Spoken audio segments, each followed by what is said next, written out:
3 বছর ধরে আমরা টাকা পাই না।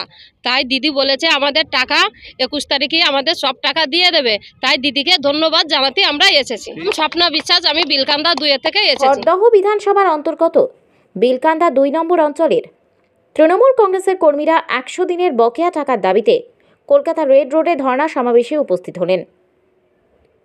100 দিনের বকেয়া টাকা কেন্দ্র সরকার আটকে রেখেছে। তার প্রতিবাদে কিছুদিন আগে ধর্ণায় বসেছিলেন মুখ্যমন্ত্রী মমতা বন্দ্যোপাধ্যায়।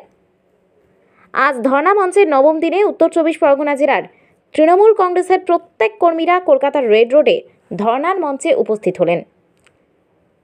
আজ রেড রোডে ধর্ণা সমাবেশে উপস্থিত ছিলেন বারাকপুর 2 পঞ্চায়েত সমিতির জনস্বাস্থ্যের কর্মাধ্যক্ষ তথা বিলকান্দা 2 এর অঞ্চল সভাপতি সজল দাস ও বিলকান্দা 2 পঞ্চায়েতের প্রধান দীপা পাইক সহ বিলকান্দা 2 এর সদস্যরা। দীর্ঘদিন 100 দিনের কাজ করেছিলাম, কিন্তু কোনো বকেয়া টাকা কেন্দ্র সরকার এতদিন যাবত দেয়নি।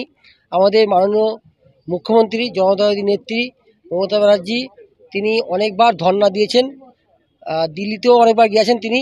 আমাদের কেন্দ্রীয় সম্পাদক অভিষেক ব্যানার্জিও অনেকবার চেষ্টা করেছেন, কিন্তু কেন্দ্রীয় সরকার থেকে কোনো রকম সদুত্তর আমরা পাইনি। এই কারণে আমাদের জননেত্রী মমতা ব্যানার্জি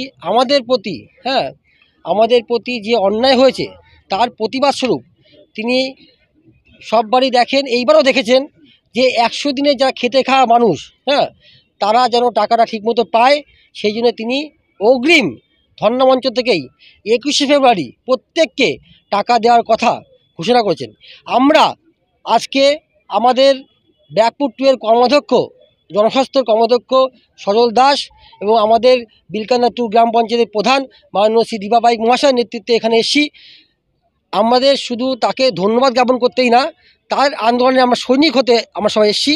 অবশ্যই মানবিক যদি না হয় তাহলে মহিলাদের যে লক্ষ্মীর ভাণ্ডার যে প্রকল্পটা সেই প্রকল্পের খাতের দ্বিগুণ করা হলো। আর আমরা ওই ব্যারাকপুর 2 এর ব্লকের বিলকান্দা 2 জিপি থেকে এইখানে আসতে আমাদের কোনো কষ্টই হচ্ছে না, কারণ তিনি কষ্ট করে যা আমাদের জন্য করছেন তার কাছে আমাদের কিছুই না। এটা আমার নাম শহীদ কুণ্ডু, আমি বিলকান্দা 2 জিপির বিবৃতি সুপারভাইজার।